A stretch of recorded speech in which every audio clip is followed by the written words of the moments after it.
ये क्या तूने हॉल में ये प्याज टमाटर क्यों टांग रखे हैं? ये हॉल है, यहाँ पर लोग आकर बैठते हैं। अब क्या तू घर आए मेहमानों को प्याज टमाटर बेचेगी?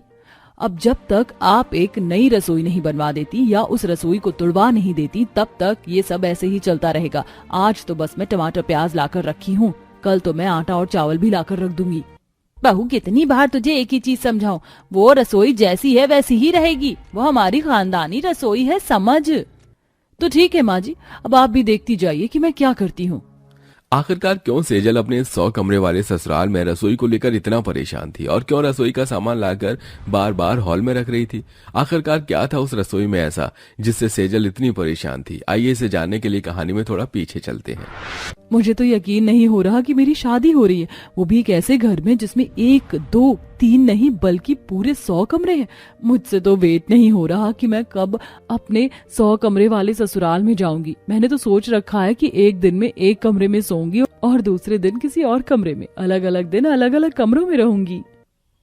मैं तो बहुत खुश हूँ कि मेरी बेटी को 100 कमरे वाले ससुराल मिला है। कहीं तेरी खुशी को किसी की नजर ना लग जाए। चल, आज हमें शादी की और भी कई सारी शॉपिंग करनी है। सेजल का रिश्ता एक बहुत अमीर परिवार में लगा था। अमीरी के साथ साथ इन लोगों का घर इतना बड़ा था कि इसमें 2-4 नहीं बल्कि पूरे 100 कमरे थे। सेजल अपने 100 कमरे वाले ससुराल में जाने के लिए काफी ज्यादा एक्साइटेड थी। ऐसे ही कुछ समय गुजरता है और आखिरकार सेजल की शादी हो जाती है और सेजल 100 कमरे के ससुराल में आ ही जाती है। ये तो सच में कितने सारे कमरे हैं। माँ जी, क्या इस घर में पूरे 100 कमरे हैं? हाँ बहू, पूरे 100 कमरे हैं। कुछ कमरे आगे की तरफ हैं तो कुछ कमरे पीछे की तरफ और कुछ ऊपर की तरफ। आज तू आराम कर ले, कल आराम से अपने 100 कमरे वाले ससुराल को देखना। शादी की बाकी की रस्में होती हैं और रात में सेजल अपने पति उत्कर्ष के साथ जाकर अपने कमरे में आराम करती है। अगले दिन होते ही सेजल घूम घूम कर सारे कमरों को देखने लगती है। यहाँ तो सारे कमरे एक से बढ़कर एक हैं। कल मैं इस वाले कमरे में रहूंगी। इसकी तो खिड़कियां भी कितनी बड़ी हैं। वैसे मैंने लगभग सारे कमरे देख लिए, लेकिन अभी तक मुझे कहीं रसोई नहीं दिखी। जिस घर के कमरे ही इतने बड़े हैं तो उस घर की रसोई कितनी बड़ी होगी। सेजल बार बार अलग अलग जगहों के कई चक्कर लगाती है, लेकिन उसे पूरे घर में कहीं पर भी रसोई नहीं मिलती, जिसके चलते अब सेजल अपनी सास लता के पास जाती है। मैंने पूरा घर देख लिया, लेकिन कहीं पर भी मुझे रसोई नहीं मिली। क्या इस घर में रसोई नहीं है? रसोई के बिना भी क्या घर हो सकता है? जिस घर में 100 कमरे उस घर में क्या रसोई नहीं होगी? आजा, मैं तुझे रसोई दिखाती हूँ। लता सेजल को उन 100 कमरों के कोने में एक छोटे से कमरे में ले जाती है। लता जैसी उसका दरवाजा खोलती है तो सेजल को अपनी आंखों पर यकीन नहीं होता। उस कमरे में खाना बनाने के लिए बर्तन, मसाले के डिब्बे, गैस और राशन वगैरह रखा हुआ था, जिसे देख सेजल, ये क्या है? मैं तो कई बार इस कमरे के सामने से गुजरी हूँ। क्या ये कोई स्टोर रूम है जहाँ पर आपने बाकी का राशन और बर्तन रखे हुए हैं? ये कोई स्टोर रूम नहीं है, बल्कि इस घर की रसोई घर है। अब से तू इस रसोई में ही खाना बनाएगी। आप ये क्या कह रही हैं? इस रसोई में तो ठीक से 2 लोग भी खड़े नहीं हो सकते और आप इस छोटी सी रसोई में खाना बनाने की बात कर रही हैं। कहीं आप मेरे साथ कोई प्रैंक वगैरह तो नहीं कर रही है ना? आपने यहीं आसपास कहीं कैमरा छुपा रखा है ना, मेरा रिएक्शन रिकॉर्ड करने के लिए?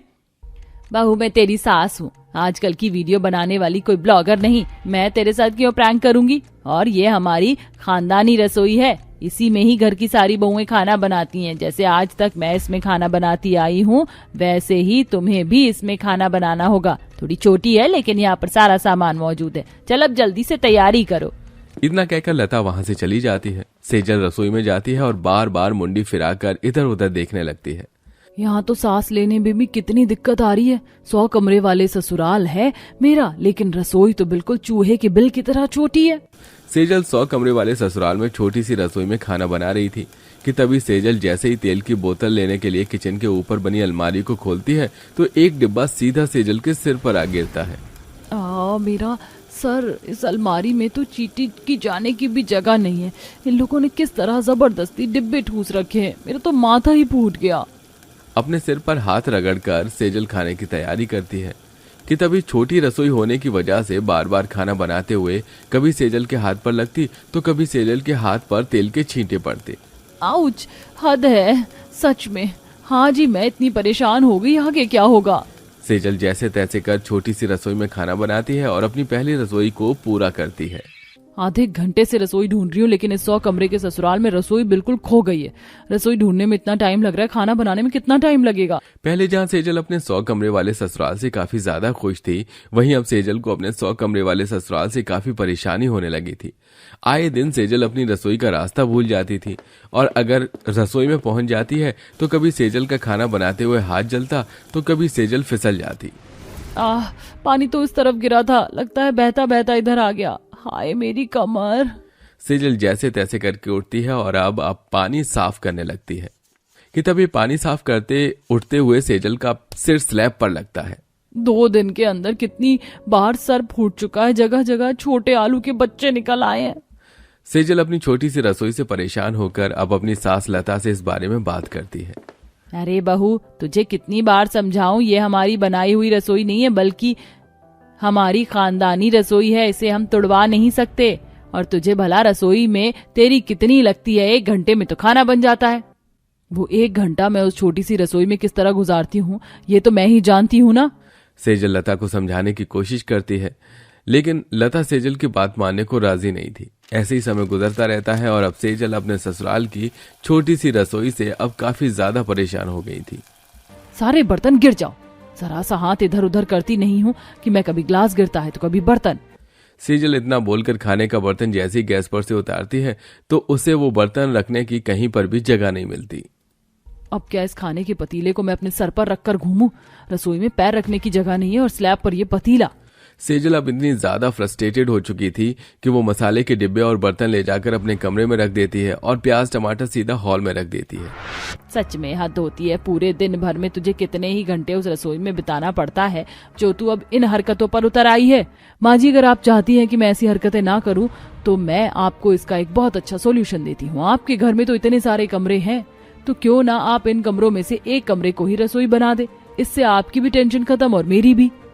बहू, ये हमारा 100 कमरे वाला ससुराल पूरे शहर में इसीलिए फेमस है क्योंकि इसमें 100 कमरे हैं, और मैं नहीं चाहूंगी कि 100 कमरे वाला घर 99 कमरों में बदल जाए। तो माँ जी ठीक है, आप भी हॉल में प्याज टमाटर और अदरक देखने की आदत डाल लीजिए। हॉल में रखे रसोई के सामान से लता परेशान थी, वहीं सेजल के पति का भी कुछ ऐसा ही हाल था। सेजल, सच में हद होती है, ये हमारा कमरा है, कोई रसोई नहीं जो तुम कभी मसाले के डिब्बे यहाँ ला रही हो तो कभी कभी बर्तन। तुमने तो पूरे कमरे को रसोई रूम बनाकर रख दिया है। तो ठीक है, तुम भी मेरे लिए एक रसोई बनवा दो, फिर मैं भी इस कमरे को सिर्फ कमरा ही रहने दूंगी, ना कि कमरा रसोई बनाऊंगी, समझे? जहाँ पहले सेजल अपनी छोटी सी रसोई से परेशान थी, वहीं अब सेजल की हरकतों से उसके ससुराल वाले काफी ज्यादा परेशान थे। कुछ तो करो माँ, मैं तो सेजल की हरकतों से परेशान हो गया हूँ। पता है, कल पूरे कमरे में हल्दी मसाले की बदबू आ रही थी। भैया, ये तो कुछ नहीं है, भाभी ने तो मेरे कमरे में बर्तन ही लाकर रख दिए हैं। कल रात को अचानक प्लेट क्या गिरी, मैं तो डर के मारे नींद से उठ गई। लेकिन हम करें तो क्या करें, उस रसोई को नहीं तोड़वा सकते और ना ही एक और रसोई बनवा सकते। पूरे घर में अब रसोई बनाने की बिल्कुल भी जगह नहीं है। आप एक काम क्यों नहीं करती, हम इन 100 कमरों में से किसी एक कमरे को रसोई बना देते हैं और जो घर में रसोई है उसे कमरा बना देंगे। इससे हमारा घर 100 कमरे वाला भी रहेगा और सेजल को भी एक बड़ी रसोई मिल जाएगी।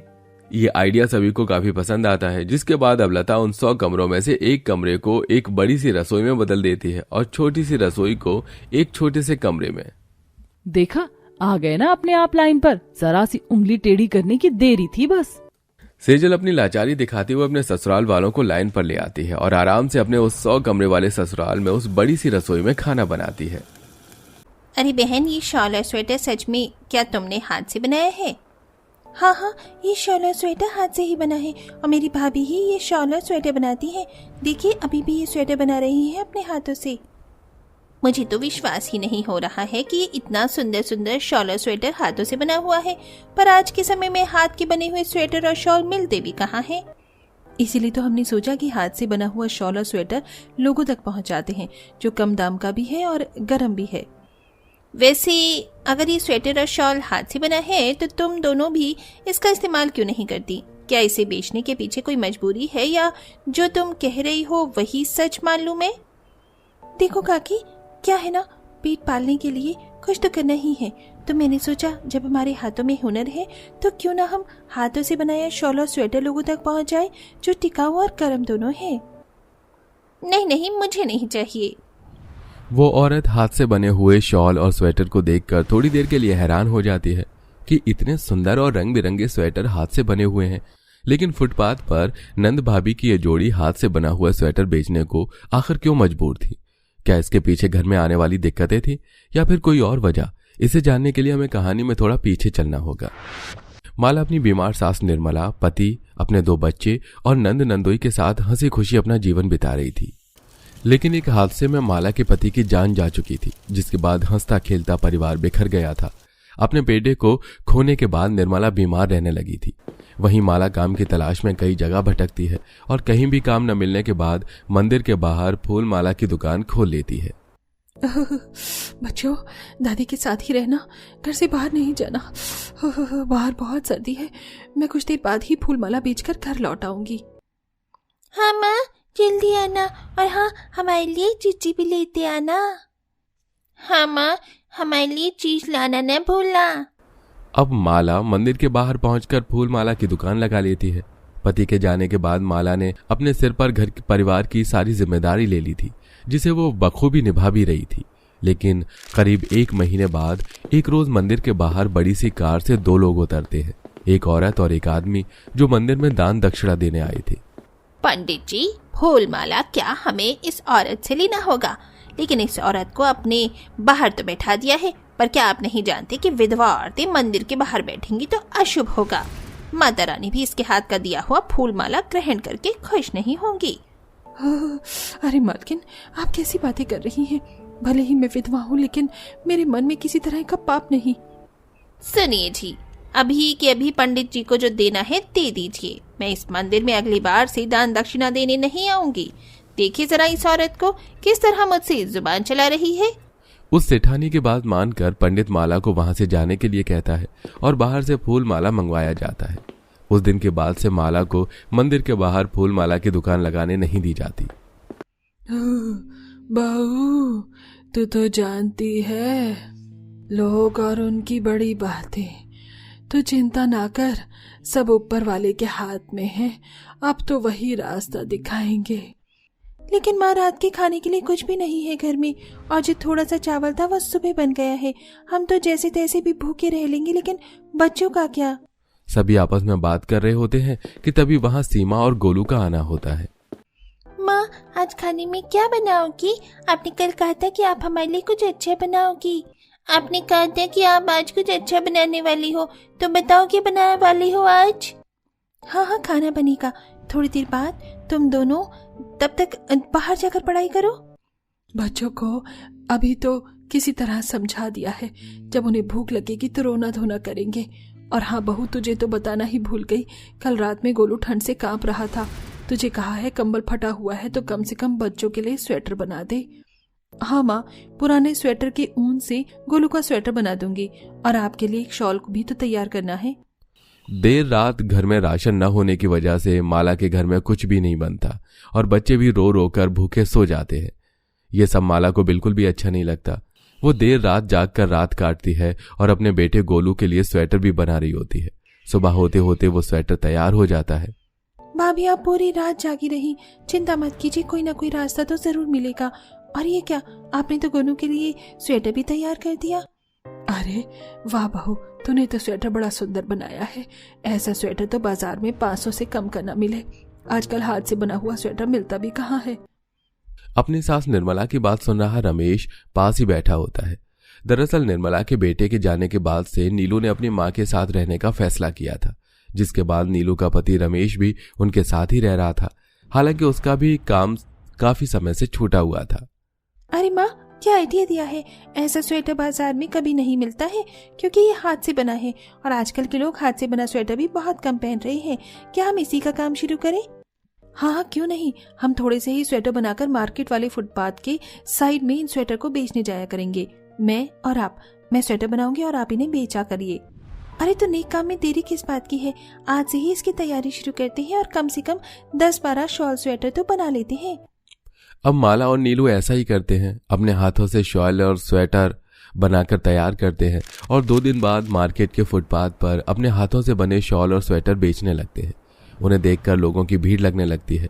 कई लोग उसे पसंद करते हैं और कई लोग नापसंद भी करते हैं, लेकिन नापसंद करने वाले लोगों की संख्या 1 से 2 थी और जो लोग उस स्वेटर को देखते उसे खरीदने के लिए मजबूर हो ही जाते थे।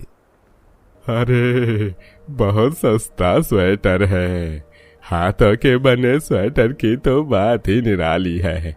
जब मैं छोटा हुआ करता था तो मेरी माँ दादी बनाया करती थी, लेकिन अब वो लोग तो रहे नहीं और मेरी पत्नी भी चल बसी है। और आज के बच्चों को इन सब में थोड़ी भी रुचि नहीं है। ये वाला स्वेटर आप पर बहुत जचेगा काका। अरे ये सारे स्वेटर कितने प्यारे हैं कि कोई सा भी ले लूं तो मुझ पर जचेगा ही जचेगा। पहले दिन तो नीलू और माला की ठीक ठाक कमाई होती है। धीरे धीरे जब लोगों को पता चलता है कि हाथों से बना सस्ता शॉल और स्वेटर मिल रहा है तो लोगों की भीड़ लगने लगती है और अब तो लोग पहले ही माला को स्वेटर बनाने का ऑर्डर दे जा रहे थे और एडवांस भी। ऐसी भी क्या मजबूरी है जो हाथ से बना स्वेटर बेच रही हो तुम दोनों, लेकिन कुछ भी कहो स्वेटर में कोई बुराई नहीं है। बस लोगों तक अपना हुनर और हाथों से बना ये सस्ता और गर्म स्वेटर पहुंच रहा है बहन जी, और कोई बात नहीं है। ये तो और भी अच्छी बात है। चलो ठीक है, फिर मैं कल अपनी बहू को लेकर आती हूँ। उसे जो शॉल और स्वेटर पसंद आएगा वो खरीद ले। वो इतने सस्ते दामों में कहाँ अच्छी चीज मिलती है। धीरे धीरे माला का घर अब सुधरने लगा था। वो अपने हाथों से बना शॉल और स्वेटर बेचकर अपने घर की दिक्कतों को दूर कर रही थी। बहू, तूने सच में मेरे बेटे के जाने के बाद मेरे घर को बखूबी संभाला है। मुझे तो एक पल को लगा कि मेरा घर बिखर जाएगा। ऐसे कैसे माँ जी? भगवान अगर हमें मुसीबत में डालता है तो उस मुसीबत से वो निकालता भी वही है। और अगर उस दिन मुझे उस मंदिर के बाहर से भगाया ना होता तो आज मैं इस मंदिर के बाहर 100-200 रुपए की फूल माला ही बेच रही होती और हाथों से बनाया शॉल और स्वेटर लोगों तक कैसे पहुंचता। बिल्कुल ठीक कह रही हो भाभी, आपके हाथों में तो जादू है, जादू। मैं भी अब गांव गांव जाकर लोगों को ये स्वेटर बेच कर आया करूंगा ताकि हाथों से बनाया शॉल और स्वेटर ज्यादा से ज्यादा लोगों तक पहुंचे और हमारी कमाई भी अच्छी खासी हो जाए। नीलू का पति और माला तीनों ही अब हाथ से बने स्वेटर बनाकर बेचने लगते हैं और ये काम काफी अच्छा खासा चल गया था, जिससे उन्हें घर की दिक्कतें, निर्मला की दवाइयों का खर्चा, ये सब आसानी से निकल जा रहा था और विपत्ति में फंसा ये परिवार अब उन दुविधाओं से निकल चुका था।